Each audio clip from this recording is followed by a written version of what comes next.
To order the meeting of the Manassas Park Governing Body for February 4th, 2025. Let's begin with the approval of the agenda. Does I have a motion to approve the agenda? So approved. Second. All in favor? Aye. Opposed? Oppose, one second here. I was wondering if we could take out 9B from consent. I have an informational question I'd like to ask staff. 9B from consent. The Prince William Health Department agreement. Yeah, Sure. Everyone okay with taking that up? Okay. thank you. Do I have a motion to approve the agenda as amended? Second. All in Did you want to favor? move that down? Did you want to move it down? Whenever, yeah. When do you want What number? So 9B will become, to? 11C. is it new business? 11C? Yes, you haven't seen this before. Okay. Yes. Okay. 9B will now become 11C. Okay. All right, we have a motion and a second. All in favor? Aye. Opposed? Abstained? Motion carries. Please join us for a moment of silence and the pledge.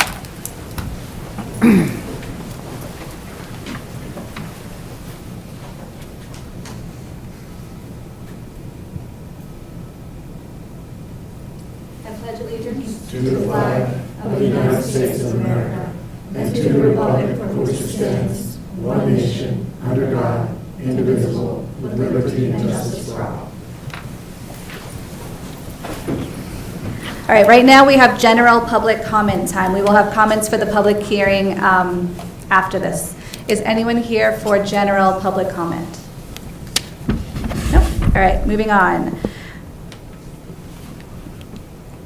Oh, I'm sorry, we do have one public comment that was submitted online from Laura Hampton, 129 Cabell Drive. The summary reads, I am expressing my concern about the proposed increase in the city manager's spending authority. The plan to raise the purchasing limit to $250,000 up from $100,000 lacks supporting information for residents to review beforehand.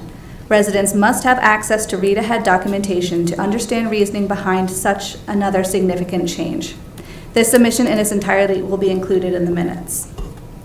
Tonight we have our public hearing for the applicants for the governing body and the school board. I declare the public hearing open. Resumes for the applicants are available to view in the office of the city clerk Monday through Friday from 8:30 a.m. to 5 p.m. You can also review the candidates' submitted answers to the questionnaire that the governing body provided online on our website under the last week's 2 agendas. All right, I'll start with the list of people who are signed up, and then we'll go through the room, and then I'll read the list that was submitted online. We'll start with Ellen Slobodnik. Please come to the microphone, state your name, and you have 3 minutes. Ms. Connor will keep the time. Good evening. My name is Ellen Slobodnik. I live on Silver Meteor Court. I've been a Manassas Park resident for almost 4 years now and part of the Manassas Park School Board for about 3. One of the reasons that I'm an active, passionate Manassas Park citizen is that is invested in community service is because of Kevin Moreau. Kevin has been a Manassas Park community member since he started living in the Park 170 apartments 7 years ago. After a few years, he was looking to buy a home and decided to become a permanent resident of Manassas Park. Rather than moving to a neighboring community, he planted his roots here. He has continued to commit himself to the community because he loves it, the people, and its values. He is an empathetic, generous, honest family man that wants a future where our community continues to thrive and grow. Throughout his years as a resident, he has consistently shown up for Manassas Park, and he has remained invested in Manassas Park's development. He is a member of the Manassas Park Community Center, where he frequents almost daily, and his kids have attended multiple summer camps there. He has even made sure that his family has a library card here. He regularly attends the farmers market, downtown center events, and frequents the local shops and restaurants to support the local businesses. We have attended events at the schools, local town halls, and other events put on by local committees. He has also taken part in various community initiatives, such as Keep the Park Beautiful, where we've hiked Blooms Park and Signal Hill to clean up trash. We consistently watch the governing body meetings on YouTube so we can remain aware of local developments and happenings. He has voted in every election because the democratic process and local government is important to him. As a current member of the Economic Development Authority, he has shown that he is a dedicated community leader with a proven track record of service and commitment to our city. Throughout his career, he has worked with people in different communities around the world. Kevin has consistently demonstrated his ability to bring diverse groups together to achieve common goals and foster a collaborative and inclusive environment. His priorities include improving public education, enhancing public services, and fostering economic growth while promoting sustainable development. Kevin believes in an honest, transparent government and is committed to ensuring that every voice in our community is heard. His leadership, integrity, and innovative ideas make him an excellent choice for a member of the governing body, and he's who we need to have this city continue to grow and to seize future opportunities for growth and development. Thank you. Thank you. Next, we have Tyler Vaughn. Please come to the microphone, state your name and address, and 3 minutes. Oh, okay. Tyler Vaughn, Silver Media Court, the park. I'm here, sorry, that's what I like to call it. I'm here in favor of Kevin. I can't speak to all the stuff that he does in the community, honestly, but I can speak for what he does for me. He is my neighbor. I have 3 kids. They don't know him. He helps me out all the time. It was snowing in that recent snowstorm. Kevin offered a broom to help me get snow off the car, gave a shovel to my little daughter who was crying because I only had one. So things like that, that's stuff that Kevin does for me. I don't know Kevin at all, but now I do. I can call him my friend now. So the fact that he is a well-qualified individual, if I had his resume, I probably wouldn't be here. I'd probably try to be a millionaire. But he's spending his time, his energy, and his effort to come here and be in front of you all and try to be a member and make the city fantastic and a better place. I got 3 minutes, so I can just say some stuff, right? But I really don't know what else to say that will make you say yay or nay to Kevin. But Kevin got me out the house on a Tuesday night to come here and say nice words about him. And I think he deserves every word I said. And I really hope that you all approve Kevin and make him a member. Thank you. Thank you. Thank I should have you. just done that. My head was like down the whole time. Thank you. Mike Smith.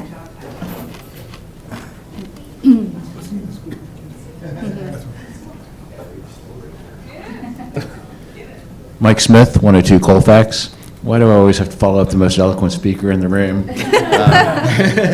I was here last week for the nominees to speak. It was very informative watching them speak for this open seat on the school board and the city council. I was really impressed. I thought everyone did great. That said, I would hope the board would vote for Laura Hampton for the open seat on the governing body. Out of everyone, I feel she's put forth the most effort on the issues that matter to us, including zoning, parking, driveways, trash, and the blighted houses a couple of years ago.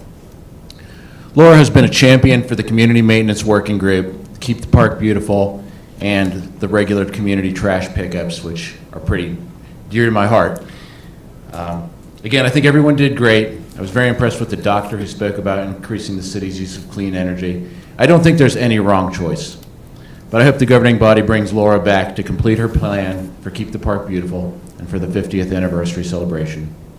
I also hope that everyone who put in their name for the running this time will come back for the next election. Thank you. Thank you. Is there anyone who's not signed up who would still like to make comment? Come on up.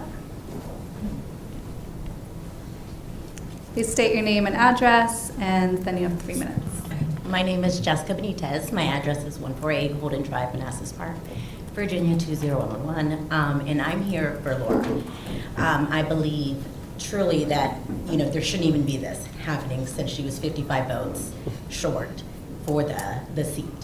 But that's just my personal belief. I did watch the, whatever we want to call it, last week. It was a little concerning, the individuals that were running. So I really hope that, we go with someone that has experience, that has a history, that is part of the park, and that will continue to be part of the park. Thank you. Thank you. Anyone else? Name, address, 3 minutes. No, Rachel Kirkland, Brandon Street. Really quickly, I thank you for the time for interviewing me. I was really grateful to be among such great company. You have a tough decision with, some established people here in the community, Donald and Laura. I wanted to just comment on how impressed I was with all of the interviews. You know, I got to see somebody who's probably future inner city, Kevin, speak, and I just signed his petition this evening. I'm super excited to see what comes next for him. And then also the school board candidates, they were both superb. I was very impressed with Zach especially. So good luck to everyone who applied, and Thank you. Anyone else like to make comments? All right, I will list the names of everyone who applied for the record. The applicants for governing body were Laura Hampton, Stephanie Smith, Mohammed Kamaluddin, Kevin Moreau, Donald Shuemaker, Rachel Kirkland, and Robert Maldonado. For school board, we had Maria Shvik and Zachary Graham.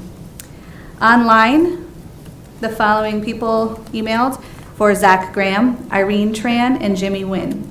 Laura Hampton had Pat Casares, Joe Delansky, Rich Kessler, Thomas Harrison, Shalab Gupta, Karen Miller, Deborah Wine, Jan Rail, Christina Kim, and Hope Hampton.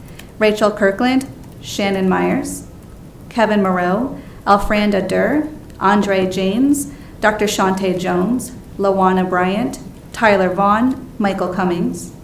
Robert Maldonado had Annika Ram, and Maria Shivik had Laura Hampton. I declare, will close the public hearing. Appointments will be made at our meeting on February 11th. We are up to our presentations. Our first presentation is Actions in the Community Through Service. Welcome, Mr. Stanley Jones.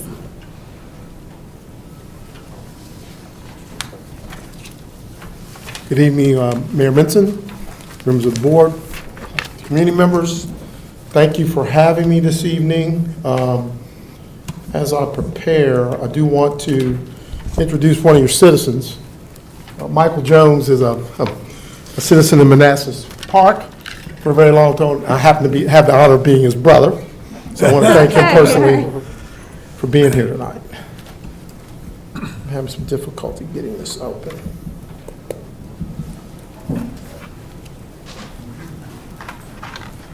Former educator, I shouldn't have that problem, but I do.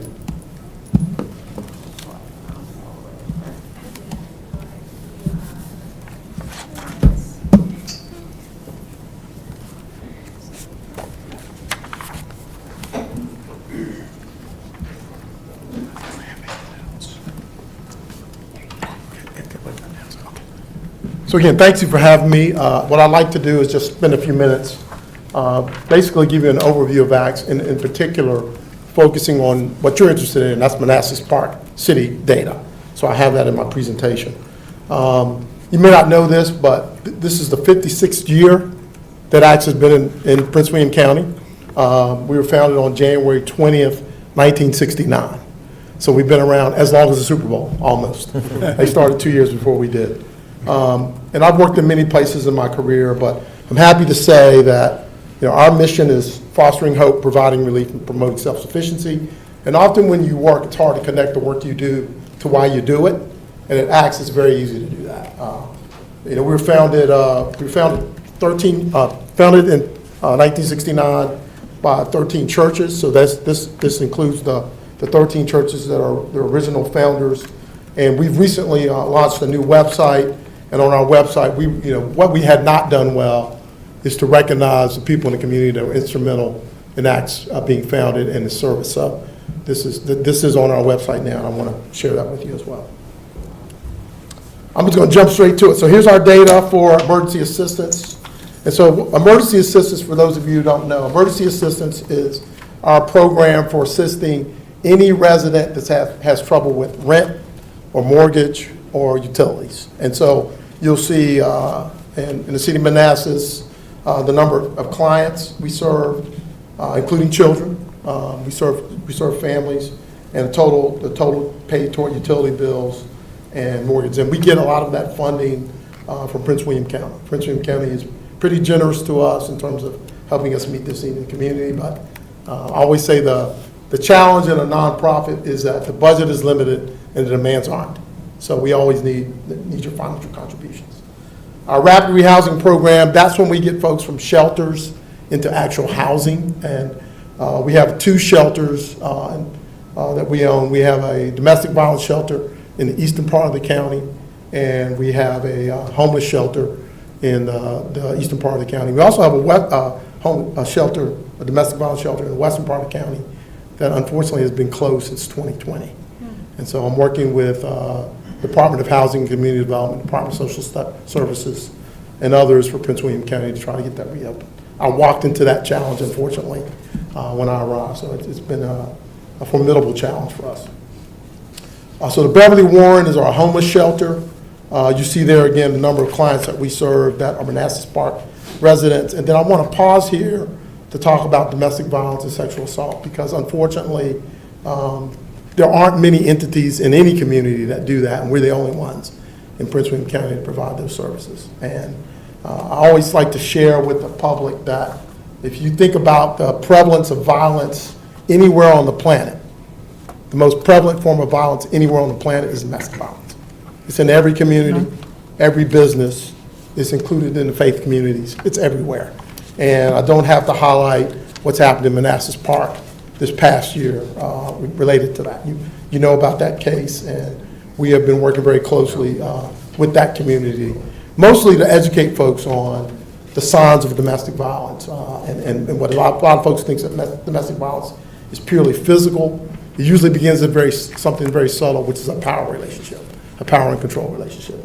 And we fortunately have 2 members of our staff who are community educators. So if you ever want us to come and speak and try to inform the public about the warning signs, so to speak, and also the prevalence, we're happy to do that.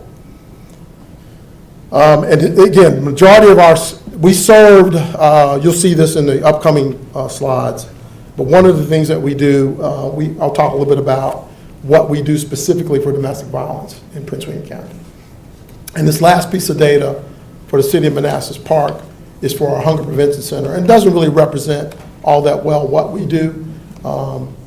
We feed lots of families and lots of children, but in Manassas Park, you'll see the numbers there, and that may be a matter of people not knowing about us. So I won't go through that anymore. This is our FY24 data from July 1/23 to June 2024, and you'll see there we provided food to 10,880 families. When I arrived as CEO of ACTS in September of 23, we were servicing about 730 families. So the need is going up, the demand is going up.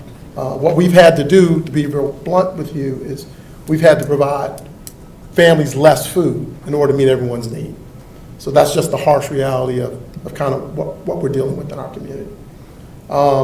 Also want to let you know that our food pantry has 4 staff members. We feed 1,000 people a day. We do that because of volunteers. We have, I don't think she would mind me saying this, we have a 77-year-old volunteer who volunteers 40 hours a week. She just reached her 7,000th hour of volunteer service. So that speaks to the heart of the people in our community. And then you'll see there, again, the number of families we serve and the total weight in food.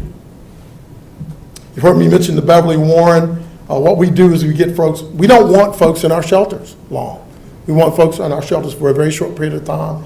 So what we do is we get them out of our shelter into stable rental housing. So we have a cohort of landlords throughout the county where we move people from the shelter to stable rental housing. We'd love to get to the point where we move people from shelters to stable rental housing to affordable housing, which we know is a real challenge in our community. And with that, I'll go to the affordable housing program. We actually own 2 townhomes. Well, we co-own 2 townhomes. Let me correct myself. We acquired 2 townhomes from Prince William County in 2015. And what we do there, that's our affordable housing program. So we find a client, usually a family. We can place them in the home. They pay rent to us. We supplement that rent. They can stay in that home up to 3 years, and we case manage them through the entire period to get them from the rental to affordable home. And what we don't get, and this is not a complaint, it's just always say observation, not a complaint or criticism. We do not get funds to maintain our facilities. So we have to do that work ourselves. So we've been out of compliance, I'm going to be honest with you, with the county until recently. We were able to acquire some funds to renovate one of those properties, and we have a family that's going to be moving in this week. So we're really, really proud of that. So if you want to assist us in upgrading the other facility, let's talk later. But we do have 2 properties. I was involved in a conversation with the Prince William Human Alliance today, and we're pursuing what we call an eviction reduction grant. I just learned that approximately 50% of the people that are attempted to be evicted from their homes, the landlords lose in those cases. It's very expensive and very costly to do that, so we're pursuing a grant with some other partners so we can case manage clients who are looking at eviction and help them get stable. And I'll talk a little bit more about that in just a minute. You already heard me talk about emergency assistance, so I won't go through that. That just gives you the data for FY24, $85,000 we spent in utility assistance. We do have a thrift store that has been around for about 30 years.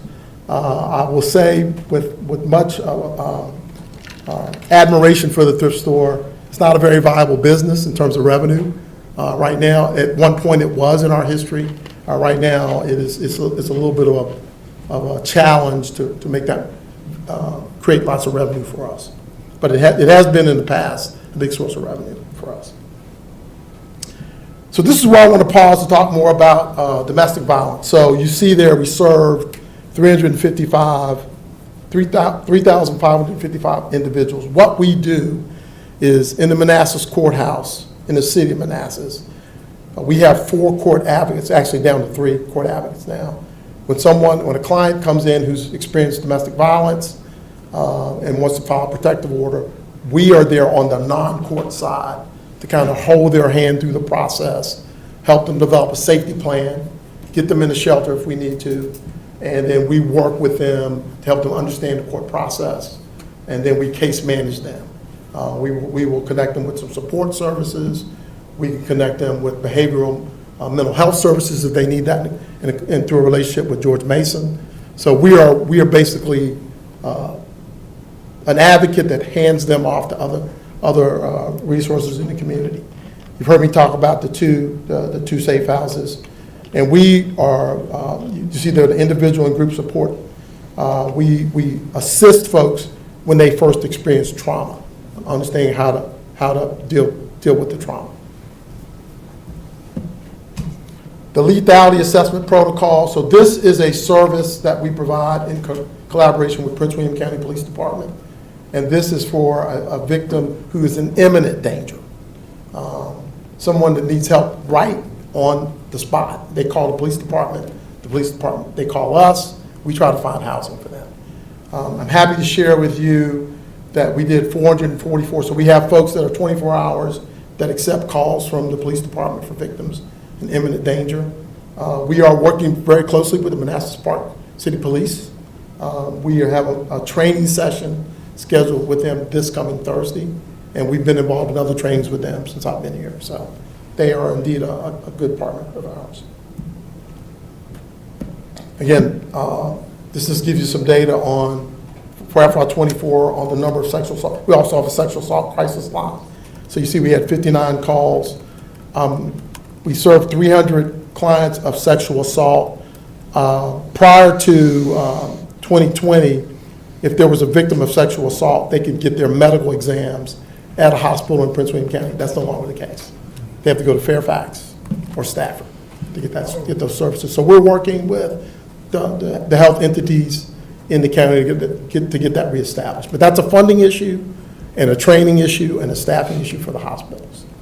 So we are working, we'll just share with you, we're working very closely with Prince William County has a new Office of Community Safety. So we're working very closely with them to see how we can build this infrastructure of support for clients of sexual assault services. You heard me talk a little bit about community education. This just gives you the numbers of things that we did in FY24. We reached 2,800 community members, including community members in Manassas Park related to the Monte Carlo case. So we can provide that training and awareness for practically anyone, anytime. This gives you the data on our domestic violence crisis line, as well as sexual assault line. And one of the things that we also were doing with the Agency on Aging is that we check on seniors in our community. You may not know Prince William County, about 13% of the people in Prince William County are seniors, including myself. So I have a special place in my heart for seniors, being one myself. And then lastly, I'm wrapping up here in a minute. Lastly, the question is how to volunteer. And so what I want the public to know is if you want to volunteer at ACTS, go to our website first. You can choose how you want to volunteer. You can register as a volunteer. We do vet our volunteers. So if you want to volunteer at ACTS, I would encourage you first, don't just show up, go to the website. You can register in advance. And then what we will do is screen your application and then work with you. There's all kinds of ways to volunteer at ACTS. A lot of folks volunteer at the Hunger Prevention Center. I would encourage you to do that at some point. I do that occasionally. We have late hours on Tuesdays, so we can accommodate those families that are working during the day. So we have a 5 to 7 shift every Tuesday. And what I would warn you if you ever decide to work at the Hunger Prevention Center is 2 things. It's going to be very sobering. The people that you think need food aren't the people that you think that need food. Usually it's a working family that can barely make ends meet. Often there's a perception of who those families are. It's not who you think it is. So I would encourage you to do that. And then we also have a lot of folks that sometimes get in trouble, young folks that get in trouble, and the court helps them volunteer at ACTS. So that's usually a pretty sobering thing for them. As a former educator, I often talk to the young people when they come to volunteer to make sure they don't ever come back to volunteer unless they want to. So there's all kinds of ways to volunteer at ACTS. I did mention the services that we provide for sexual assault clients. One of the things that we do is that we accompany, so if someone has been sexually assaulted, they call our hotline, we accompany them to the hospital. It's a service that has grown post-COVID for us. How can you help? I always like to say, my CFO would want me to say 2 things to you. The best way to donate is funding, because what that allows me to do as CEO is to look across the organization and ensure that we have proper funding for all of our programs. People like to donate to the Hunger Prevention Center. I would ask that if you make a donation that you make it unrestricted, because it's a better donation for us. And then 88%, this is in your annual report, 88% of any funds that come to us go to client services, but there is a cost for doing business. You know that as a governing body. We try to minimize that, but there is a cost for doing business. Certainly you can make in-kind donations. Again, I would ask that if you ever want to donate to ACTS, please go online and vet it.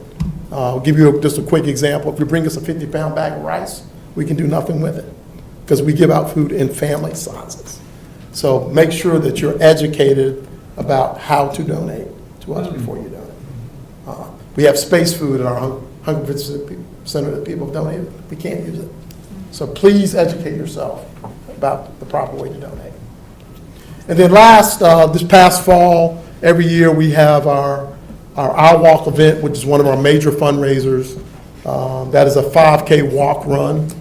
So we would encourage you as a city, as a governing body, to participate in that. It's already scheduled for October 18th, 2025.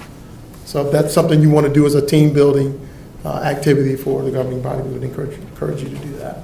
This just speaks to the walk last year. And with that, certainly spread the word. Thank you again for having me this evening, and I'm happy to respond to any questions you might have. Thank you so much for your presentation, and thank you for the service that you provide for our community. Thank you. Questions, comments? Thank you, Mr. Jones, for the presentation. Very enlightening. You guys are doing fantastic work, and thank you for that.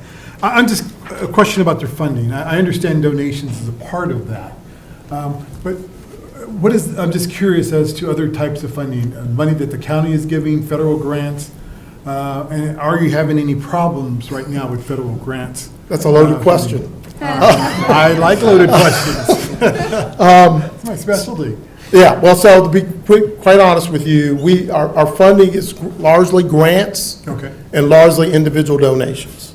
And like most of you, you saw the news of the last couple of weeks about some freezing on funds. We were concerned about that. Fortunately, we're okay right now, but we do get some federal dollars, particularly from the Housing and Urban Development related to housing. And so if that money is frozen, particularly in the middle of a fiscal year, it puts us in jeopardy in terms of how we can continue to support our clients. So about 2/3 of our funding comes from grants, either state, local, or federal. Oftentimes, it is money that passes through the county then to us. So that's a huge source of income for us, quite honestly. And the rest of it is just the generosity of citizens primarily. I am involved, to answer your question about problems. I think private donations are down post-COVID. We are living in an era of high inflation. The other thing I will tell you about funding is people typically give in October, November, and December, and they stop giving in January. There is something called a neighborhood association grant, or a neighborhood assistance program grant, called the NAP credit. What the NAP credit is if you give to an organization that serves the high poverty communities, you can get a 50% return on your when you file your taxes on that donation, as long as that donation is at least $600 or more. My brother made one of those donations last year. All right. I had no influence on that, obviously, but he made one of those donations last year. So the best way to give is to give in a way that you get a tax credit for it. So if you're interested in that, I'm happy to share that kind of information. But I'm also curious, Mr. Jones, do the municipalities that you serve, Prince William County, Manassas Park, do they make any direct contributions to you? I'm so glad you asked that question. Prince William County makes a significant donation to us every year. Manassas City makes a direct donation to us. I'm going to be speaking to the town of Dumfries in the next few months. You may not know this, where we're located, the mayor's business, the mayor has a barbecue business in Dumfries. His business is right at our front entrance. So obviously I have talked to the mayor of the town of Dumfries. And you also know the casino and resort is there in Dumfries. So I tend to sleep and dream money when it comes to running a nonprofit. So if you're in a position to make a donation, we would happily accept that.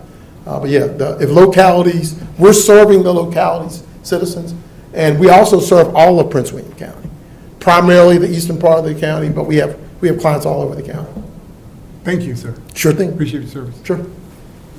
You took my question.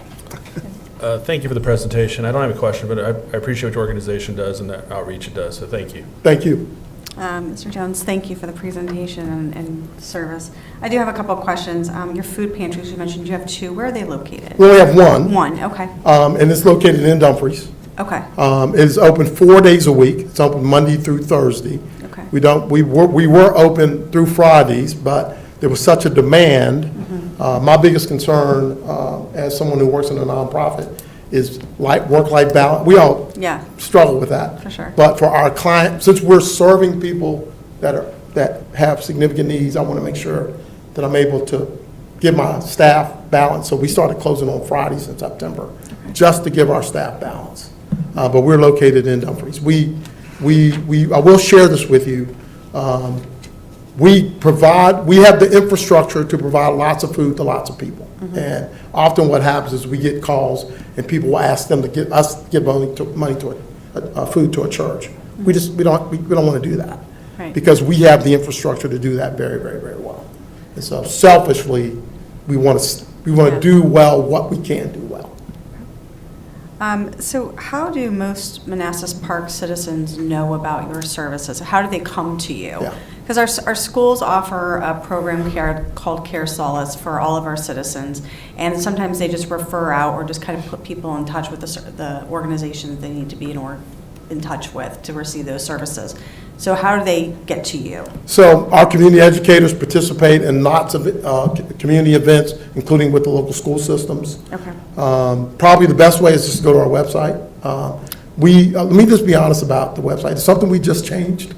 It was a little antiquated. So we launched a new website at the very beginning of this year.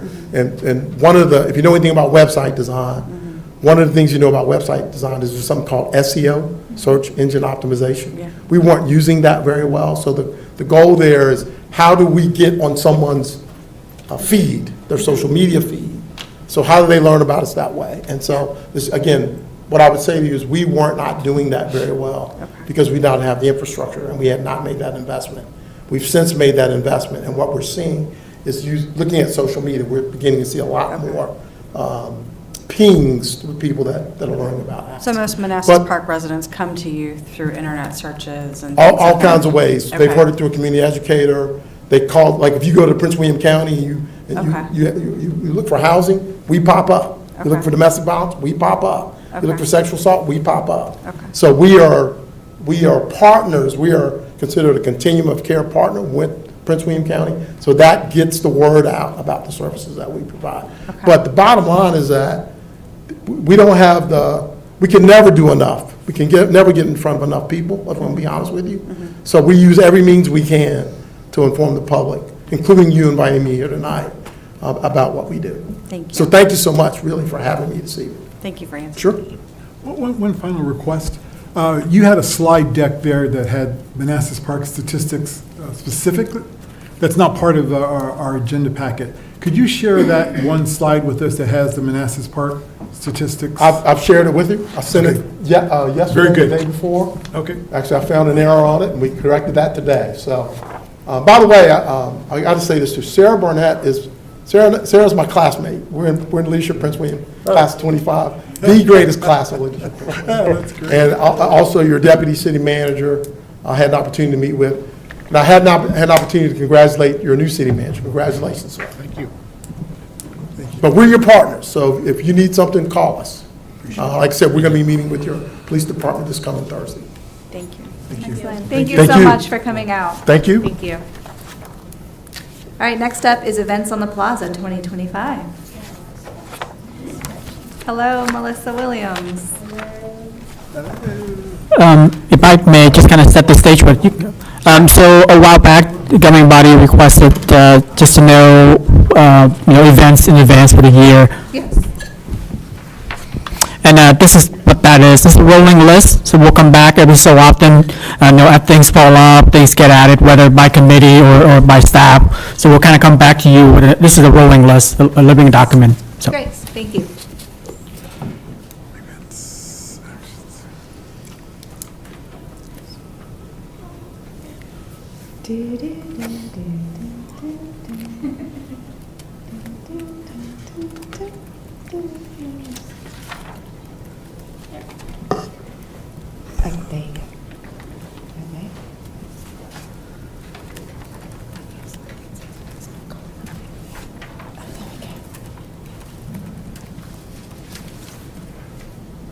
Okay.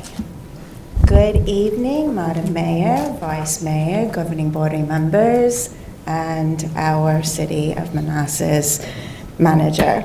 We're going to talk about events on the plaza for 2025, and I'm going to make this as short as possible. The agenda will be the farmers market, last Friday's carriage rides in the park, the night market, seasonal events, and then, of course, the closing. So we got the farmers market. Last year, we ran into a few things of people confusing City of Manassas with Manassas Park, so I ended up changing it to Park Central Farmers Market at Manassas Park, since we are Park Central, so that people didn't get confused. That would alleviate a lot of that. I put it online. People pretty much enjoyed it. They liked it, so I was glad that it was accepted. So it's located in City Hall parking lot, as it was last year. It starts April 12th. It'll go until November 22nd. The hours will be 8 a.m. till probably noon, not so much 1, because a lot of the vendors have gotten back to me and stated there's just nobody coming through at 1. So we'll probably shorten that until noon.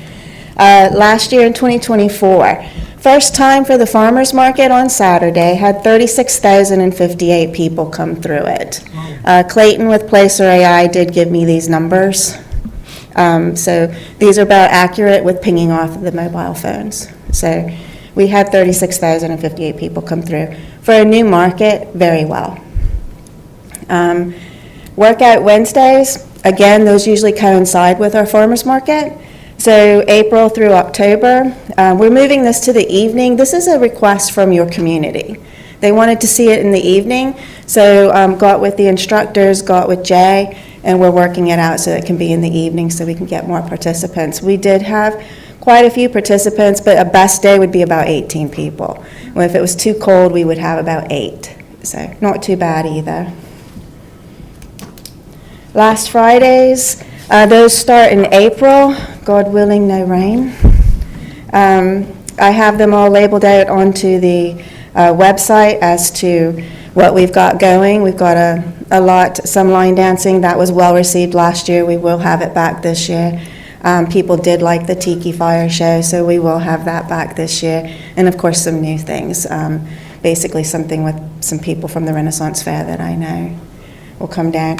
So last year's 2024 numbers in total for the last Fridays came out. It was 14,157 people.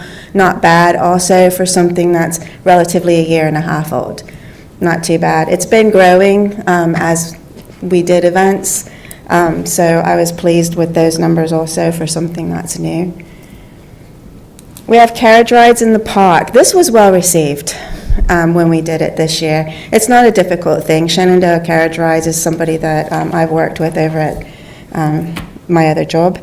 So those are going to be November 16th and the 23rd. It was from 1 to 4 p.m. So the numbers there was about 208 in total. The lines were long. They actually had to turn people away because they have to cut it off at a certain time so that they end at 4. The horses can only do so many hours. So people loved it. They said, thank you, thank you, thank you. Every one of them enjoyed it. So we'll do it again this year. And then we have our night market, also well received by people. They enjoyed it. Majority food this year, not so much the other vendors. The time has changed. We were discussing that. We're going to make it from 1 to 8 p.m. It's on Sundays because we want to catch that lunch after church and dinner. For the people who are just running around getting prepared for the week. We'd rather kind of catch them. So the location will be in the Plaza until it does have to be moved when the restaurants come in. Last year's numbers totaled a little over 16,000 people for all the night markets that we had, which was generally 2 a month. So not bad either. So people are actually liking it for the events. And you have your seasonal events. We do have the Black Excellent Expo on Saturday. We were going to have the food trucks on the plaza, but we've got rain, sleet, and snow. There is a reason for me postponing that, and that has to do with bringing a lot of food trucks from DC and Alexandria. I don't want to bring them down here because it takes $500 for each truck to roll out, and they expect to make 4 times that. So if I bring them out here where the attendance is going to be low, we ruin the relationship with them for coming back. I'd rather save the relationship, postpone the event for a better day. So we also have on 19th of April, Community Day. Yvette Mooney is going to kind of coincide that, not calling it Easter, but there will be a bunny and some activities for that because she found out it's on that weekend. So we just collaborated and decided to make it a little bit of both. We have the July 5th celebration. Still working on that, working with Yesy to get a Latino band and One Hot Mess to come out. And then we're working with some breweries, wineries, and distilleries to possibly do a tasting, selling tickets to that. So they'll have to have a band and everything like that. Then we got the Halloween event coming up on October, along with a lot of other stuff going on in October with the 50th, and the Dickens Holiday Market and Light Parade. I did move the Dickens Holiday Market to coincide with the Light Parade and the viewing on the plaza for a very particular reason. A lot of people are pretty much seasoned out. They're evented out. So I figured if we do it earlier in the morning, I'm used to working 16-hour days. It doesn't bother me. It's a coinciding event. So it just flows from one into the other. So I figured we have that in the morning time, go right into the viewing on the plaza, parade, viewing on the plaza, and we're done for the rest of the season. And that's pretty much it. So I'm ready to get to work. Excellent, thank you. I look forward to all of that. You're welcome. Questions, we'll start on this side. Anyone? I just want to say, Melissa, thank you so much for your dedication. I see you out in the community at these events. You're there, you're present, so thank you for your dedication. I guess we have one particular question about the night market. Were there some months that were better than others? Because I know you gave us a kind of a grand total as far as what the numbers were, about 14,000. Were there some that were just Yes. really, really great, and then some that weren't? Yeah, weather induced. Yeah. When it rained, people just took off, like they were going to melt. Well, for sure. So, yeah, they took off.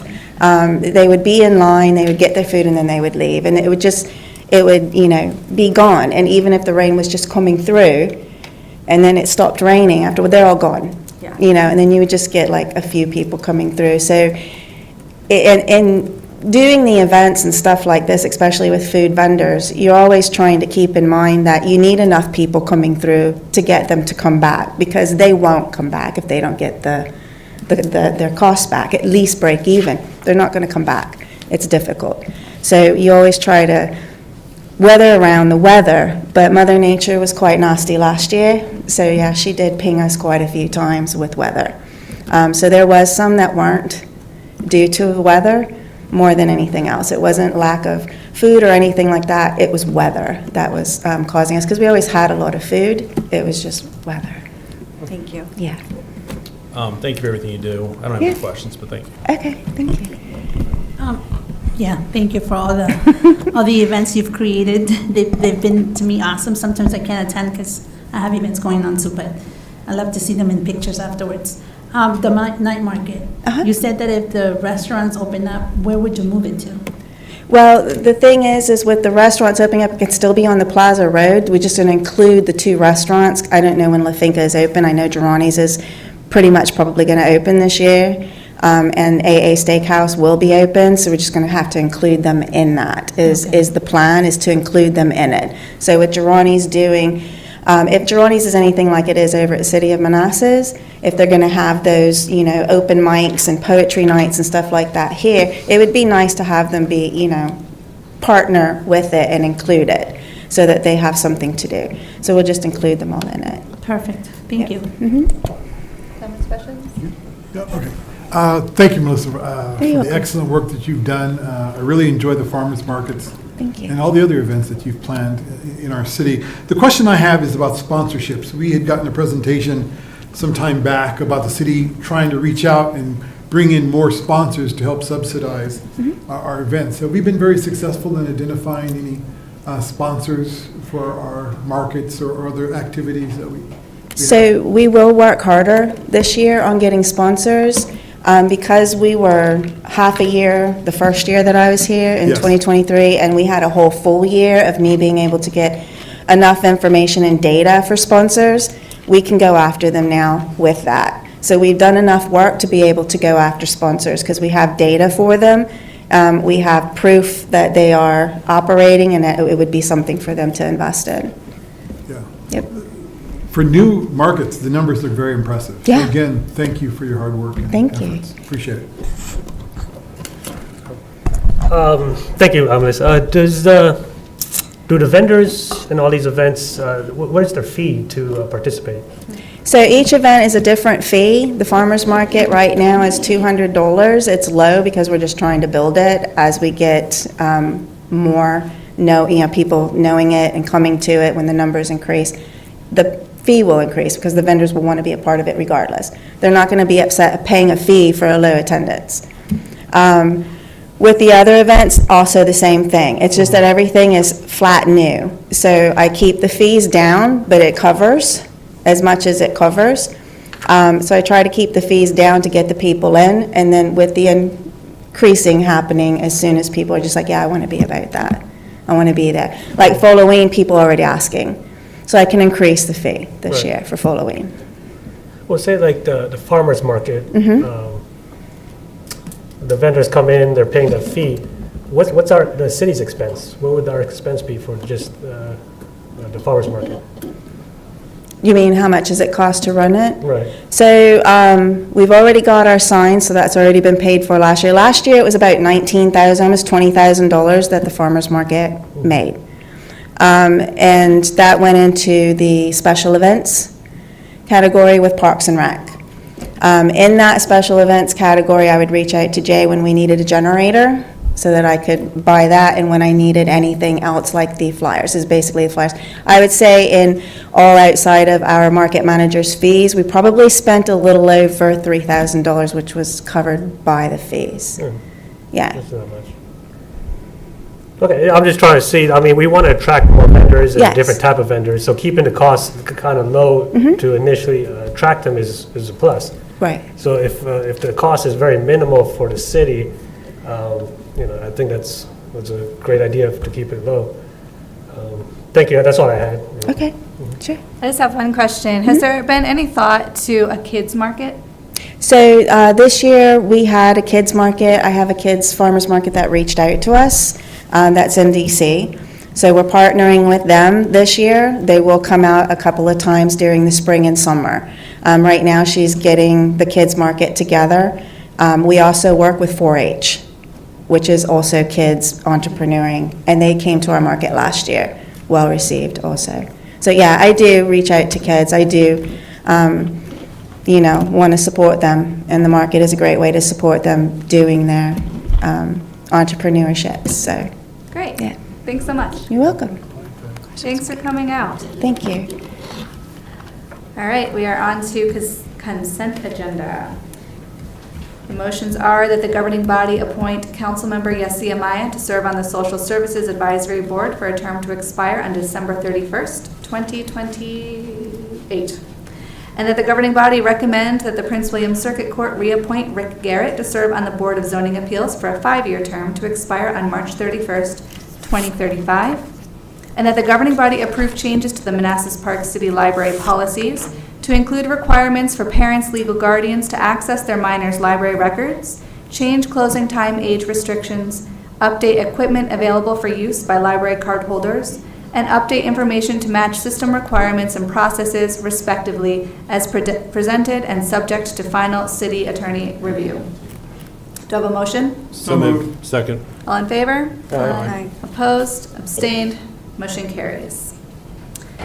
Mayor, if I could just say one real quick thing, please. I Yep. think the date for the appointment to the BZA was 2030, not 2035. It's just 30/30. Oh, 5-year right, term. yep. I read something that does not agree with math. Okay, should we amend the motion then, Dean? Or do I- Whoever made the motion did. Yeah, I'll amend the motion to say March 31st, 2030. 2030. Oh, it says 30/30 right here.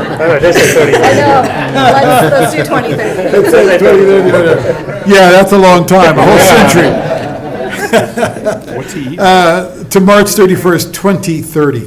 I'll second. All in favor? Aye. Opposed? Abstained? Motion carries. Okay. Next up, unfinished business, purchase and sale agreement for the sale of Parcel B-2a Connor Center. Dean? Yes, I'll I start. thought Steve was going to say something. Hey, Dean, good evening, Mayor, Vice Mayor, members of the board. So last week, we had the public hearing on this topic, and this week, subject to your vote. But really quickly, pending your vote, staff is working concurrently with our bond counsel and financial advisor, because there are so many things that have to happen sequentially to get this deal through in a short amount of time. And so we received the bond paperwork today, the financing paperwork today, and we are reviewing it. But this topic is just back to for your vote tonight, pending your vote, that we can start the other pieces to keep things going. Right now, if everything goes according to the schedule, we're hoping to close on the bond come April, and then again, subject to your vote tonight. I'll turn it over to Dean. Thanks, Steve. If you approve this tonight, we're going to try to close on the property component this week, probably Thursday.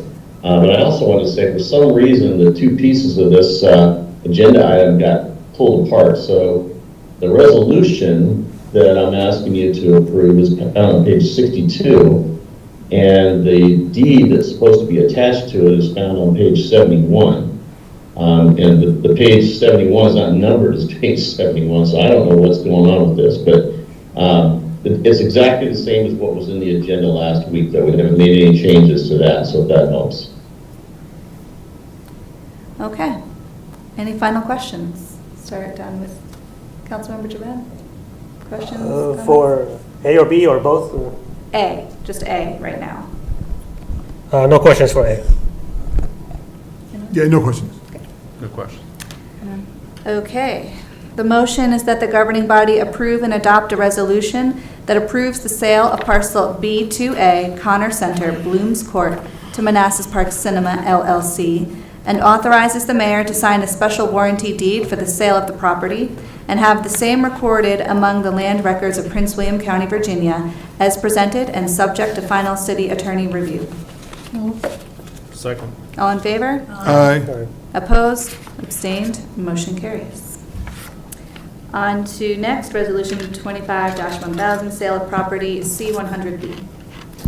Good evening. So I'll kind of set the stage again before I turn over to Dean. There is one change to this, and Dean will explain it to you all. So if you remember last week, I briefed that Northfield approached us with a deal to purchase the city parcel, which is the small 3.5 acre parcel along Manassas Drive, on which half of that, about roughly 1.5 parcel, Northfield was going to build 38 units. And then the Christian school, or the former Christian school lot, which is the bigger lot, Northfield was going to build roughly 175 units for a total of 213.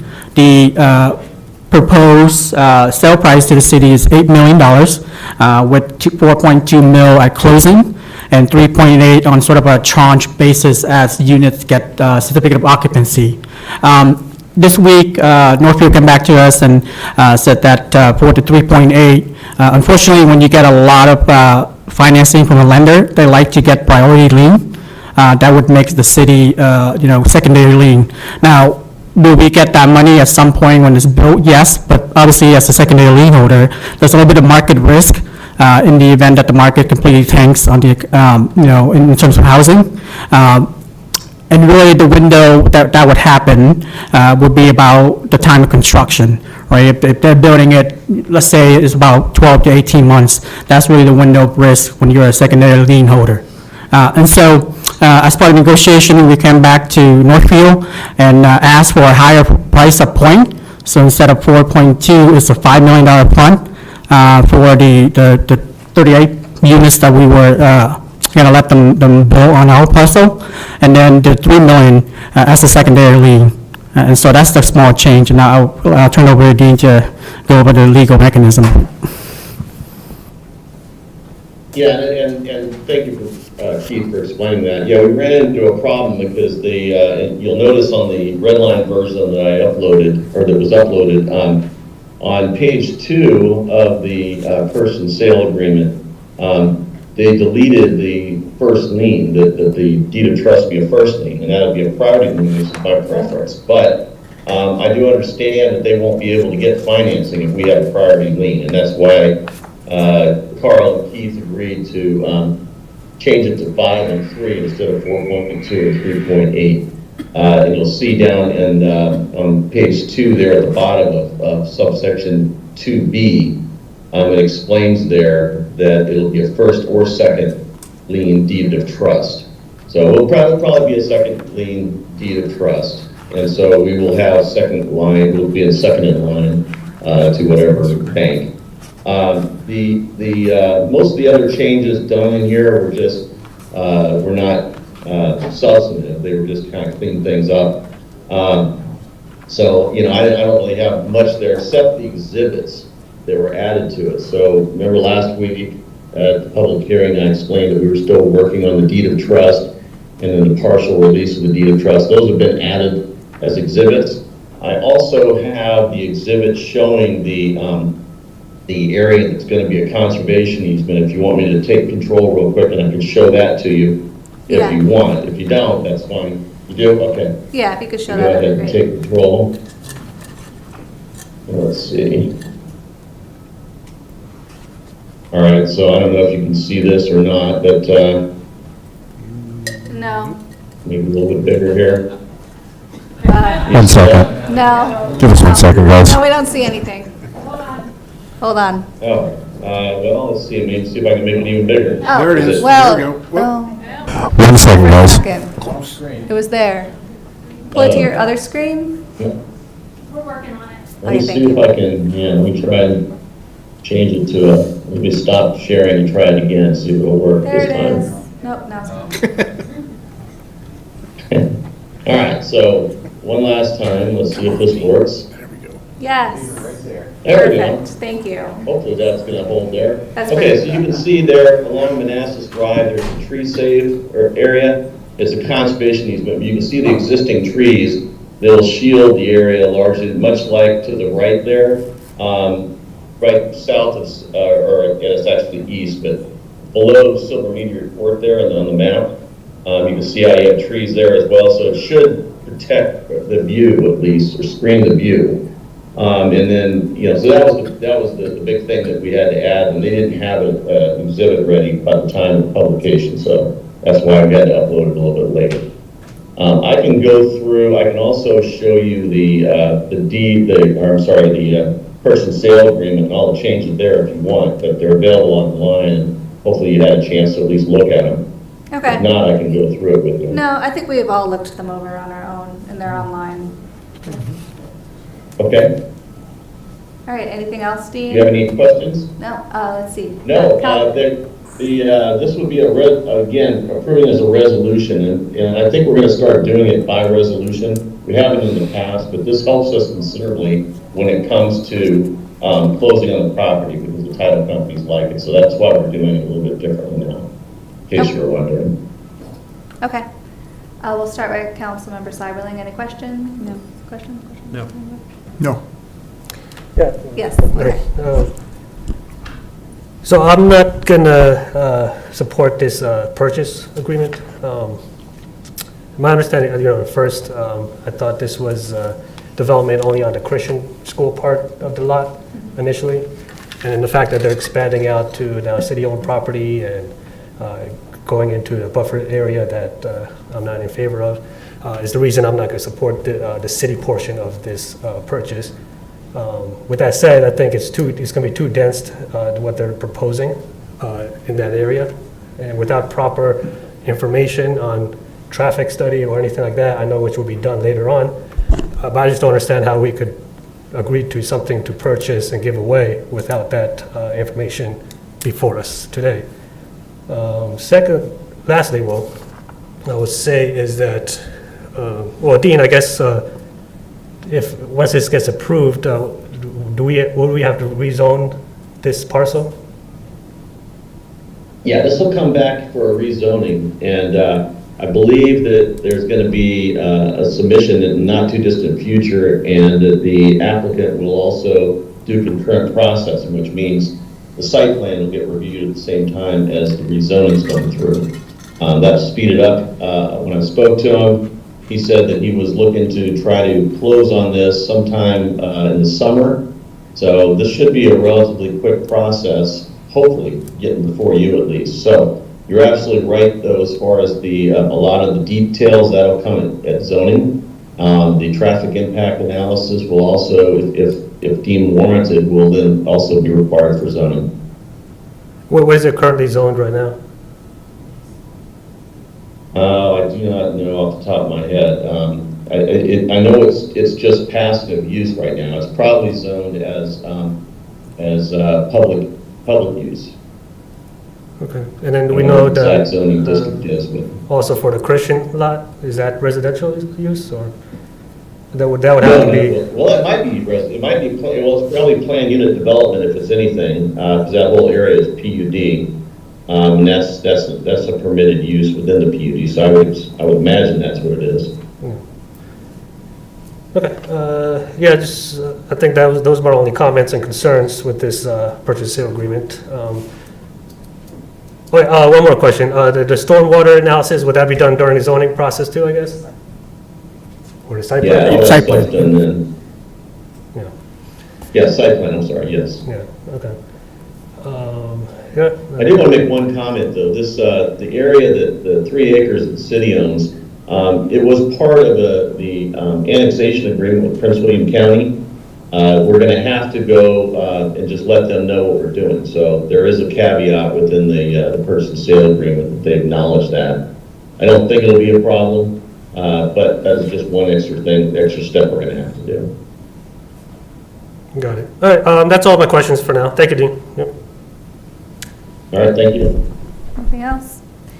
All right, the motion is that the governing body approve and adopt a resolution that approves the sale of parcel C-100B, Blooms Crossing, to Manassas Drive 1 LLC, and authorizes the mayor to sign a purchase and sale agreement is substantially in the form attached to the resolution and special warranty deed and other documents attached to the purchase and sale agreement as exhibits or otherwise required for the sale of the property, or as stated in the purchase and sale agreement, and have the same recorded among the land records of Prince William County, Virginia, if required, and presented and subject to final city attorney review.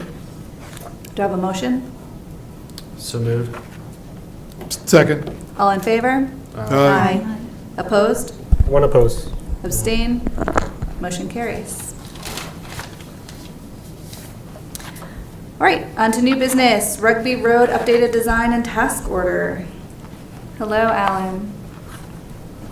Good evening. Good evening. It's good to be here tonight to talk to you about the proposed update to the design of the Rugby Road Yard. By way of background, the city owns a storage yard on Rugby Road that we use to stockpile bulk materials such as gravel and cold mix for potholes. We also store waste materials for disposal such as excavation spoils and brush. Bowman Engineering had designed and upgraded the storage facility, including pavement, concrete storage bins that are covered with a roof, and a structural BMP to provide for water quality.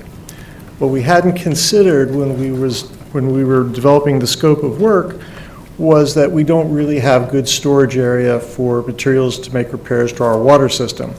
Normally, that's not a big problem because there are places we can get materials from.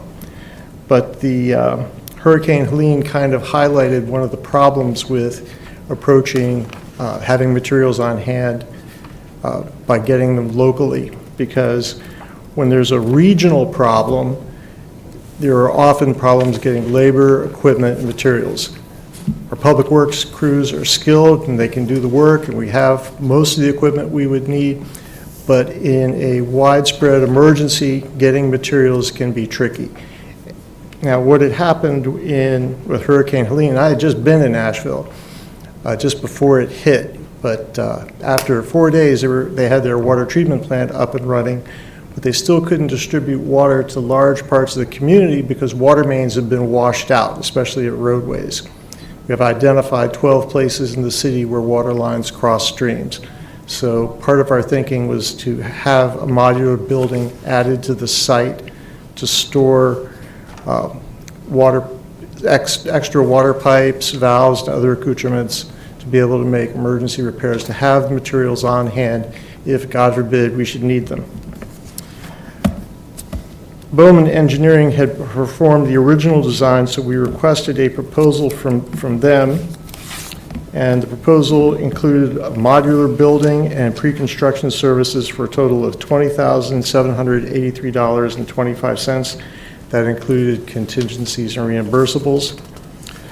We also have some optional building design services and construction management services up to $32,072.27. The proposed task order will be for a total amount not to exceed $52,855.53. Are there any questions?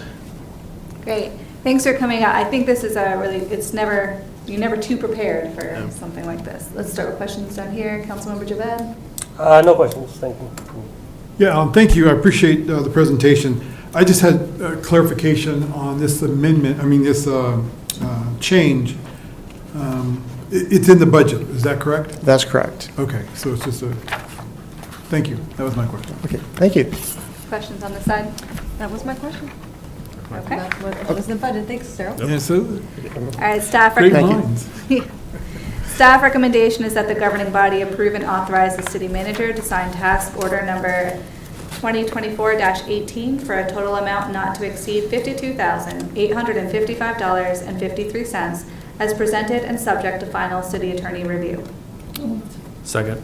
All in favor? Aye. Opposed? Abstained? Motion carries. All right, next up, we have discussion around the increase in city manager spending authority to $250,000, made by Mr. Carrera.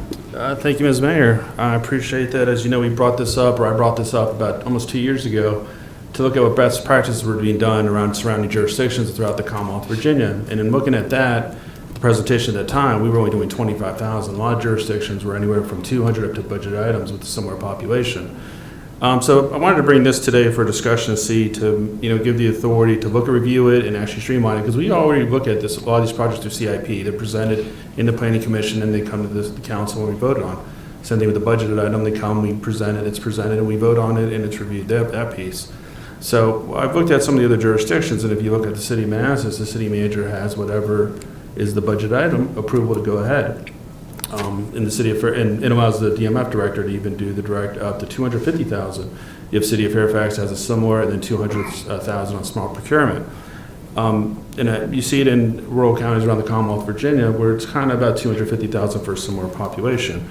I'm not saying we need to go to $250,000, but anywhere from 200, 250, maybe 150, with the guidances of the governing body. But I think it's best practice to mimic what is actually done around surrounding jurisdictions. And Mr. Manager, I know you brought some other additional information today, but you, in your experience as a city manager in the state of Washington, what has been the common, for spending authority throughout what you've seen in your career? It's fairly common that anything that's already been approved in the budget, as long as it doesn't go beyond that by some percentage, like 5%, then the city manager has the approval or the authority to approve it. For things not in the budget, my last job, my spending authority was $300,000. And my commitment to the council at that time was anytime I approved anything between $50,000 and $300,000, I would report it at the meeting following when the expense was incurred. And then, of course, $300,000 above had to go in front of the council. So, and I know what this does, it also streamlines the process. So what it is we're not really the stakeholders on every piece when we already reviewed it. There still allows the director of finance to review it, the stakeholder in the department, the city attorney, and the city manager to review it and go ahead. And again, if anything is above that piece, we do it. I know part of the motion that was done in 2023, we had to place any contract on the city website within, I don't know if I remember, it was 7 or 10 business days. I know there's a concern about sole source. Mr. Carrera, city attorney, what are your thoughts? On which one? So the sole source or the amount or which one? A mixture of both. Just what you found out about spending authority and then the sole source, just explaining what that actually, how that functions within and what the state allows. Well, so the sole source, and I understand there's some concern about that, and I think it's probably appropriate for sole source to always come before the governing body. So that probably needs to get excluded because it is something where we have to state in writing that there's a need for that. So it's not something that you just do and hide it. So we have to put that out on the website and also at EBA. So as far as the spending authority, right now we have maximized the amount for small procurement that's allowed under state law at $200,000 for services and goods. Now we haven't gone up to $300,000 for the transportation, but that is allowed. And there's a cap at $80,000 for professional services. If you want to line that up with what's allowed for small procurement, I think that would be appropriate because, obviously the state has felt that that's the amount that doesn't need to go out for IFBs or RFPs. So that realistically could be the city manager's authority as well. So it would also eliminate the confusion that a lot of people have between the differences between the two. So my purpose is to bring this to probably look at either going to 200,000 spending authority, just thoughts about this, from the council members and the city manager. And just to clarify, this is on items that are already approved in the budget. Correct. Okay. Correct. And this my goal is if we do move forward with this would be brought next time, and then we would have this effective July 1st going forward. Okay. All right, we'll start with questions, comments down here. So we'd spoken earlier, and so I'll just kind of reiterate that In an ideal world, I would totally agree, 300,000. In fact, it wouldn't really matter necessarily if we were more transparent with the contracts and the vendors and the amounts that we already have in place. So you'll see many jurisdictions that have the higher approving authority have online searchable databases with the vendors, the amounts, the contracts, everything's clickable. You can open up the contract. Right now, when I asked and I came here and I said, Dean, can you show me or tell me what contracts we have, what vendors are we working with? And he said, well, it's in the meeting minutes for City Council.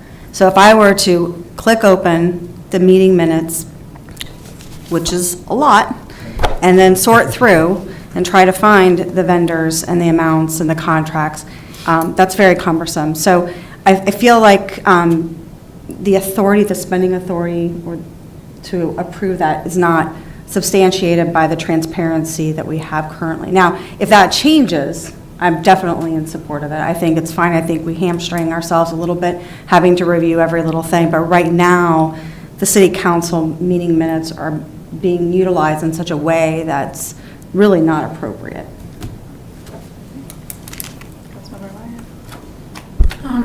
I agree with Stacy, Councilmember Cyberling, that I think we do need to have that transparency first before we move it up, because we just recently went from 25 to 100,000, and I don't know, I haven't checked, but I don't know if things are being posted so that the public can actually see what the money is being spent on, even though it's been previously approved. So I would like to see, and I guess what you're bringing to the table, to see if it's something that's doable before we can make a decision. Thank you. First of all, I want to thank Councilmember Carrera for bringing this to the table. I think this does add to the efficiency of the council and our working and the authority of our city manager. I mean, as the mayor stated, it's everything that's already been approved by our budget. So I support the concept, but there's some amendments that have to be made in order for me to vote for this next week. And I appreciate Councilmember Cyberly, and I agree with you, the transparency is important. When this council moved from 25,000 to 100,000, the resolution stated that there'd be a website where people could go, the community, to see all the contracts that the city manager has approved under this change in authority. I had assumed that website had been created and that it's there, and it is. I assume, if Keith could talk to that? Yes, sir. So the website is created. Is it user-friendly? It could be better, but the website was created, I think, when you all requested that such a website created, and we were posting everything, I think, above 25,000 was the threshold. The contract and then the vendor, the actual, contract document, et cetera. So I can send the link to you all again. I think, and I'll defer to Mr. Cole, we could probably improve on that by making it more searchable. We do have Power BI, and so we can find a way to import the data to Power BI and public dashboard, import an Excel file and create a public dashboard that may be more user-friendly. But we did create the website. I can forward you the link. Well, what would be helpful, Ms. Nguyen, is besides just forwarding the link, which would be helpful, but at our next meeting when we're scheduled to vote on this, that someone stand up there at the computer and show us and walk us through the link and pull it up so that our audience and residents could see and make it a little bit more user-friendly. So that's good to hear that we have it, and hopefully it's up to date and all that kind of good stuff. The other concern I have is sole source contracts, as Dean has pointed out. I don't think any sole source contract should happen without council review and authority for. So I would hope that the resolution would be amended in such a way that it would prohibit any sole source from being approved going forward. And I also appreciate Councilmember Carrera's start date of July 1st, which is the beginning of our fiscal year. That makes sense. And with those amendments, I'd be happy to support the 200,000 authority for our city manager for those items that have been approved. Thank you. I'm in favor of the increase. I don't know about 250. I said over 200. I think it gives the city manager operational flexibility in operating the budget more effectively and efficiently. And then, it also gives allows the city manager to address emergencies in a short notice without approval from the council. I mean, we have main water breaks almost every month. That wouldn't apply to this. Yeah. This is the only thing that's been budgeted and approved. Oh, budget and approved, I Yeah, see. that's- Okay, well, I'm still okay with, because I think it just gives the city manager, Well, water Now breaks you're are rigging it. budgeted. You have maintenance. well, that's what I'm saying, I Water breaks are thought they would be budgeted. They are budgeted. Yeah. Well, I mean, if it, something else happened, like some severe, that's not like this building fell apart. Yeah, well, Sure. yeah, but if it's like anything like, okay, if it is budgeted, the water breaks, I mean, it will give the city manager flexibility to act, Yeah. in an urgency manner. But yeah, it's just efficiency in the decision making, and it's important for long-term planning as well. If these items are already budgeted, then he could allocate the budget, and it aligns alongside with those long-term goals. So I don't mind the increase, but 250, I think is maybe a little high. We could start at 200. Yeah. I agree. Okay. So on our next regular meeting, there's the 25th. So we'll talk about, Okay. next week, we're just appointing people. For 200K? 200K. So you want me to prepare? Yes. Yes, for the 25th, February 25th, please. Thank you. And we will also get the demonstration of the website. So Okay? there's two pieces to this. So do you want to amend, so there's a city code that needs to be amended for purchases and purchase orders and change orders. Do you want to make that a part of this as well? And then the second piece is the resolution for approval and signing of agreements. So there's kind of a couple different pieces here. We could roll it all into just one in the city code if you'd like, it would make it a little bit less confusing. How would you like me to approach this? And then also, it's a $200,000 cap. Would that be a $200,000 cap on the purchase orders and change orders, or just the agreements? And then what do we do about the professional services, which is capped under small procurement at $80,000, but if we do an RFP or an IFP, we can actually increase that up to the $200,000. So probably a little bit of, maybe think about it, and maybe email me exactly what you want to have done. I can send you some options via email. Dean, I appreciate those distinctions. I was not buying into the change order piece of this. This was whole contracts. I mean, for example, tonight Alan came before us with a $52,000 change order, which in our current policy, the city manager has $100,000 authority, but I still think change orders should come to this council. I agree. This is only that's budgeted. Well, okay, I want That's the absolute. city attorney to Yeah. realize that, Yeah. that we're just talking about new contracts and not change orders. Anything that's budgeted, you're correct. Correct. Do you want to amend the city code then to get rid of that authority? Well, can we see it in writing, if you want to send that over? Yeah, could you send the email with your different options and scenarios? Yeah, I will. Yeah, so that, like I said, it might make it easier to put it all in one place in Yeah. the city code. Sure. So it's not confusing. Okay. And then that could specify the authority for change orders. Obviously, a change order cannot, if there was a contract for a small procurement that was say you gave him a $200,000 authority, and we had a contract for say $150,000 under small procurement, and he had a $100,000 change order authority, he could not approve a $100,000 change order because that would take the small procurement contract over the $200,000 limit, because you have to look at it as a totality. So if there's any concern there, you would still have to see something like that with that large of a change order. So maybe that'll make a little bit of difference in how you want to handle this.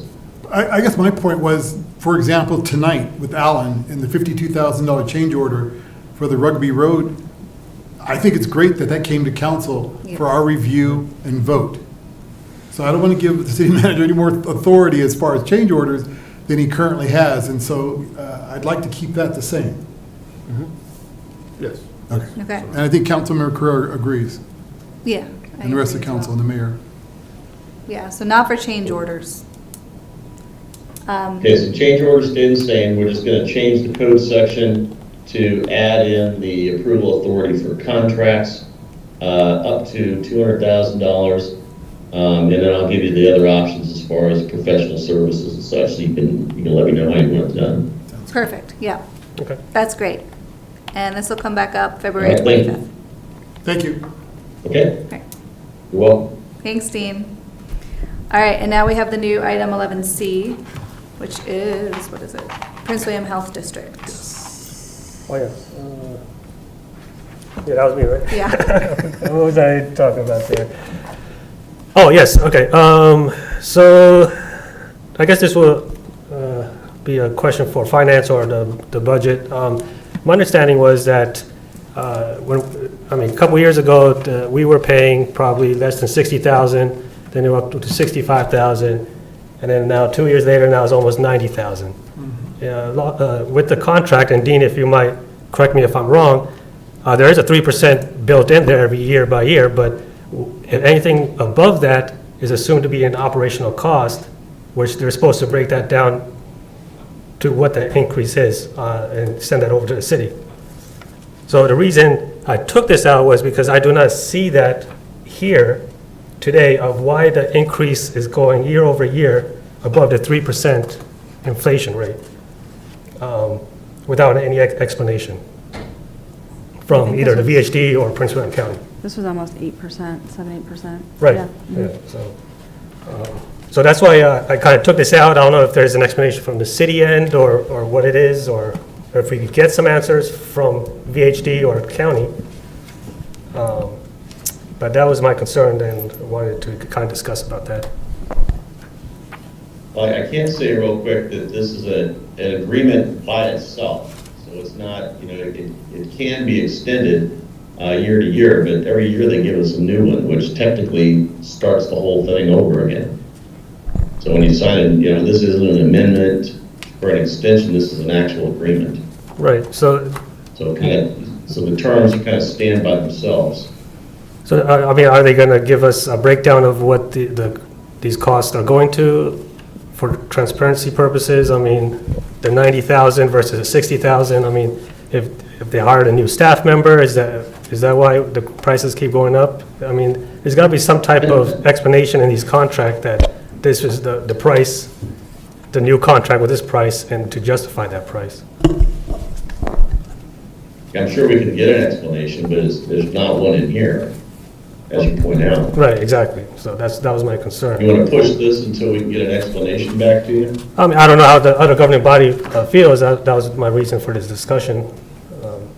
Yeah, absolutely agree. I mean, Yeah. I mean, I think just 2 years ago, our cost was literally 65,000, 2023, and it literally jumped up to almost 90,000.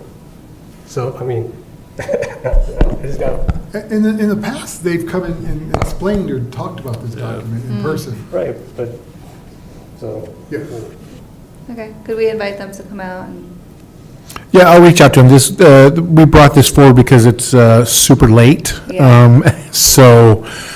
They've been providing the services sort of in goodwill, but I don't see a problem waiting a little bit longer. I wasn't aware of any agreement on an inflator or anything like that. I just looked at the agreement as it was, and Sure. so. Okay. But I can ask. Great. Yeah. Yeah. Thanks. Okay. We have arrived at our second public comment time. Is there anyone who would like to make public comment? Yes. Come on up, state your name and address, 3 minutes. You can hopefully get the mic to go higher. Mic is a little low. Yeah. I might just be tall. Maybe we should hold it like a rock star. Do it. Mike Smith, 102 Colfax. I just had a comment and a question about 11B, the change authority for the increase of the city manager spending authority. As a resident, the last time I asked about this, I was forwarded a link to the Excel document, which Mr. Keith mentioned, that is completely un-user-friendly. You say user hostile. It's like 50 tabs and 500 rows, and nobody can figure that out. So I appreciate that he mentioned that you guys would put the data in to Power BI to make it a little bit more friendly for the residents to review. I definitely see the need for the demo for the residents, and being able to do that here so it can get on camera and recorded would be helpful for the future. But I would also ask if it would be possible to just get like a brief list of examples. So if we're going from 100,000 to 200,000, what items would not have been covered that would now be covered? Is it like a fire truck, or is it like a new building? You know, that's a big jump in funds, and just being able to have like a bullet list of, you know, a for dummies guide of what the difference covers would be helpful for the residents. Thank you. Great. Thank you. Anyone else? Welcome. Name, address, limit your comments to 3 minutes. I'm Donald Shuemaker at 8644 Burnside Court. I just saw you guys last week. You look so good. I wanted to let you know, just while we were sitting here, Prince William County voted 5-3 to cancel 28 completely, and I hope the public knows that too. But I want you to know in the article that we were cited as one of the obstacles of getting it done, including Manassas and Fairfax, which is completely unfair. And I think that, Madam Mayor, I think that you really should reach out to the reporter. I can talk to you afterwards, because I think that we just got unfairly maligned when it's not our project and it's not our money. Sorry. Advertisements on Inside Nova. But that's a project of regional significance that is supposed to be paid for with NVTA money that we all pay into. I sat on the board with many of you guys when we passed resolution after resolution after resolution in order to support 28. We hosted many of the meetings in our city at the community center to facilitate community input into what were the right options. What features did we want the road to have? Did we want to expand what was there? One of the options that the public may not know was there was a Euclid Avenue option that ended up not making it to the end. So, you know, just because Prince William says, well, we don't want to do it, and by the way, they're going to send the money back. That's what the article says. So now there's no money. So we're going to end up having to start all over again if we even can come up with another solution. So I just wanted to say that just since we've been sitting here in this meeting, it hit the news, and it's not a problem that's going to go away. We have the return to office mandate with the federal government. Traffic's actually going to increase again. So I hope that we can come up with a strategy as a region and reach out to Prince William and find out, you know, can we resurrect what was already started? Can we pursue another option? Because there were about 15 options way back in like 2017 for this, and they got whittled down. Maybe we need to pick up one of the other options. And I'd love to talk to you guys offline more about this, but I feel like this is a huge issue for our residents too. So. Thank you. Thank you. Sure. To that point, there is a public meeting, I believe, on Route 28, innovations that will take place in this City Hall chambers on February 26th at 6 p.m. to 8 p.m. It's open to the public, so everyone should show up and express their concern at that time. Again, that's Wednesday, February 26th from 6 p.m. to 8 p.m. here in Manassas Park Council Chambers, Route 26. About the 28 project? Yes, Route 28, yes. Yes. Thank you. Anyone else would like to make public comment? Okay. City manager report. Anything? Yeah, I got a couple things. First is, I don't know if anybody noticed, I was walking around without a coat today for the first time since I've been in Virginia. But apparently that's going to change starting tomorrow. So I did want to let you know that we are expecting another cold snap, and the crews are ready to pre-treat and do the brine and all that stuff. So you'll start seeing that happening probably tomorrow evening through Saturday. That leads into the placement of the walkway over the track. So that's scheduled to happen, rain, snow, ice, or sleet, on Saturday and Sunday. They need to plan to do it between trains, basically. So they gave us a very long, detailed, technical explanation today of what the factors are. I can't repeat that. Just they're going to give us more details as it gets closer to, on the specific times, but Saturday or Sunday, that walkway will be put in place. Then the other thing is I just like to let you know that we have The library's going to have the Black Excellence Expo on Saturday, the 8th, between 11 and 4. Black Excellence Expo, B-E-E, like spelling bee. Library people are creative. On February 13th, Family Food Market at Manassas Park High School starts at 4 p.m. We will be closed on the 17th for President's Day. The next meeting I thought was going to be the 25th. Now here we're having a special one on the 11th to appoint your missing members. And that's just, I'd like to give you the calendar just to remind people what's coming up. So, and that's it, unless you have questions for me. Great, thank you. Anyone? No questions. Okay, then we are up to adjournment. Do we have a motion to adjourn? Second. All in favor? Aye. Opposed? Abstained? Motion carries. We'll see you all next Tuesday or Saturday at the library.